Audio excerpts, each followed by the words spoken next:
전작동 말씀 묵상 2021년 3월 26일 누가복음 22장 1절에서 13절 닭의 모가지를 비틀어도 새벽은 온다. 6월절이라는 무교절이 다가오매 대제사장들과 서기관들이 예수를 무슨 방도로 죽일까 궁리하니 이는 그들이 백성을 두려워함이더라. 12 중에 하나인 가룟인이라 부르는 유다에게 사탄이 들어가니 이에 유다가 대제사장들과 성전 경비대장들에게 가서 예수를 넘겨줄 방도를 의논하매 그들이 기뻐하여 돈을 주기로 언약하는지라. 유다가 허락하고 예수를 무리가 없을 때에 넘겨줄 기회를 찾더라. 6월절 양을 잡은 무교절 날이 이른지라. 예수께서 베드로와 요한을 보내시며 이르시되 가서 우리를 위하여 6월절을 준비하여 우리로 먹게 하라. 여짜오되 어디서 준비하기를 원하시나이까? 이르시되 보라, 너희가 성내로 들어가면 물 한 동이를 가지고 가는 사람을 만나리니 그가 들어가는 집으로 따라 들어가서 그 집 주인에게 이르되 선생님이 내게 하는 말씀이 내가 내 제자들과 함께 6월절을 먹을 객실이 어디 있느냐 하시더라 하라. 그리하면 그가 자리를 마련한 큰 다락방을 보이리니 거기서 준비하라 하시니 그들이 나가 그 하신 말씀대로 만나 6월절을 준비하니라. 안녕하세요. 하늘뜻 담은교회 이청훈 목사입니다. 오늘은 누가복음 22장 1절에서 13절까지의 말씀을 가지고 닭의 모가지를 비틀어도 새벽은 온다 라는 제목으로 묵상을 나누도록 하겠습니다. 이 말은 김영삼 전 대통령의 어록입니다.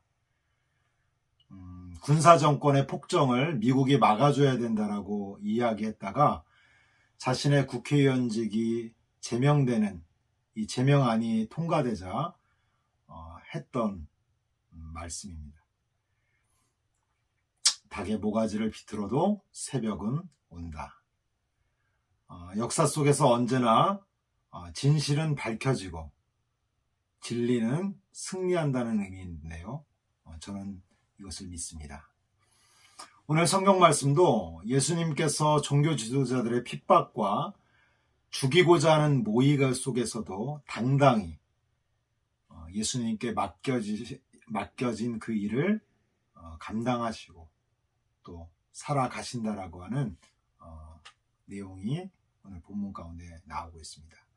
이런 복음서를 보면 종교 지도자들은 예수님이 공생애를 시작하신 그 시점서부터 십자가에 죽으시기까지 지속적으로 예수님을 관심 있게 바라보면서 어떻게든 넘어뜨리고 그의 모든 사역들을 좌절시키려고 했고 또 그 정점은 예수님을 죽이고자 했습니다. 오늘 본문인 2절에 봐도 그들이 궁리한 것은 예수님을 무슨 방도로 죽일까였습니다.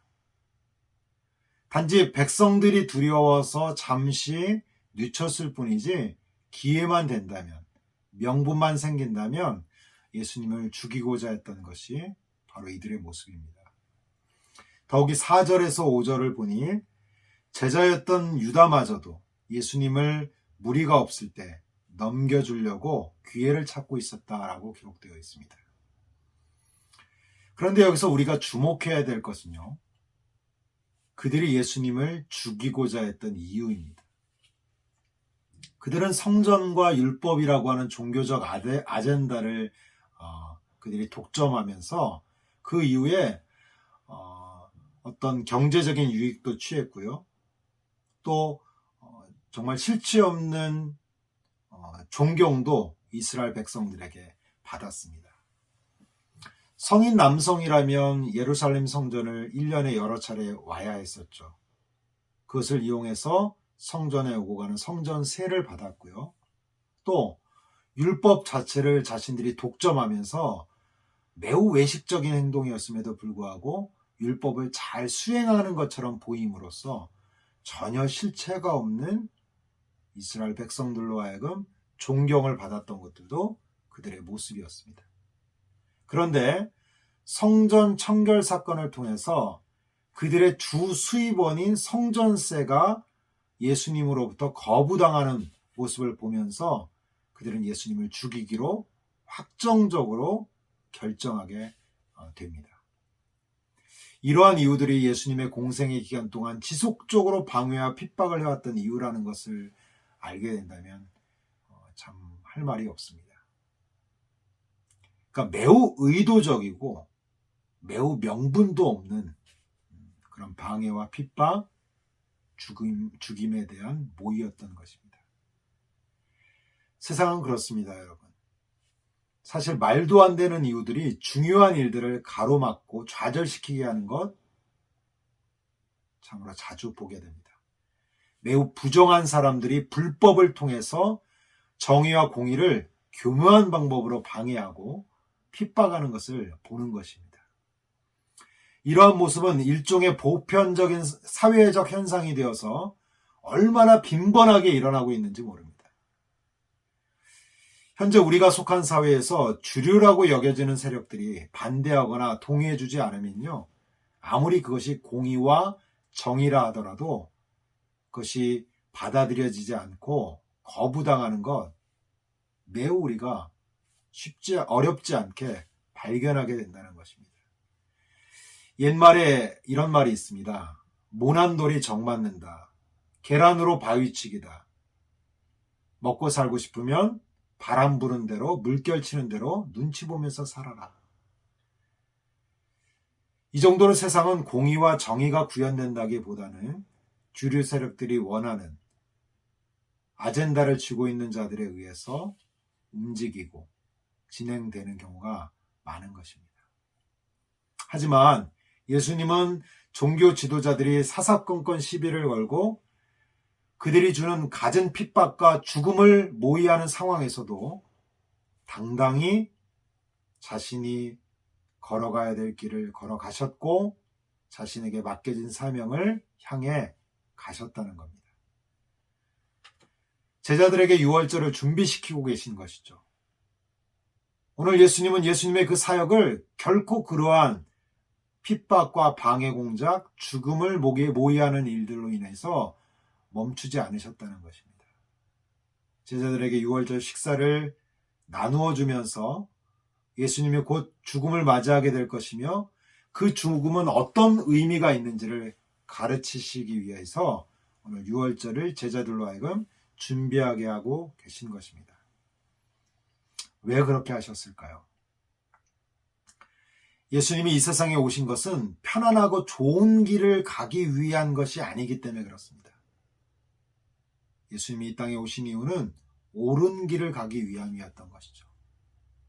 하나님의 뜻을 이루는 길, 하나님의 공의를 이루는 길, 하나님의 구원을 이루는 길이었기 때문입니다. 이러한 사명이 예수님으로 하여금 자신을 향한 죽음을 모의하는 상황에서도 개의치 않고 주어진 길을 가게 하셨던 것입니다. 하나님께서 이 세상을 사랑하셔서 이루시려는 하나님의 나라는 결코 멈추지 않습니다. 어떤 역경과 어려움이 와도 더 이상 이 일이 진행되지 않을 거라고 생각되어지는 그 순간에도 하나님은 멈추지 않으시고요. 하나님이 이 일을 위해 사용하시는 하나님의 사람 또한 이 일을 멈추지 않을 것입니다. 오늘 말씀을 묵상하며 저에게 생기는 한 가지 소망은 바로 어떠한 역경과 어려움 속에서도 멈추지 않는 하나님의 구원의 사역 가운데 제가 쓰임받는 은혜가 있기를 원하는 것이고요. 제가 그 길 가운데 있기를 소망하는 것입니다. 여러분, 닭의 모가지를 비틀어도 새벽은 옵니다.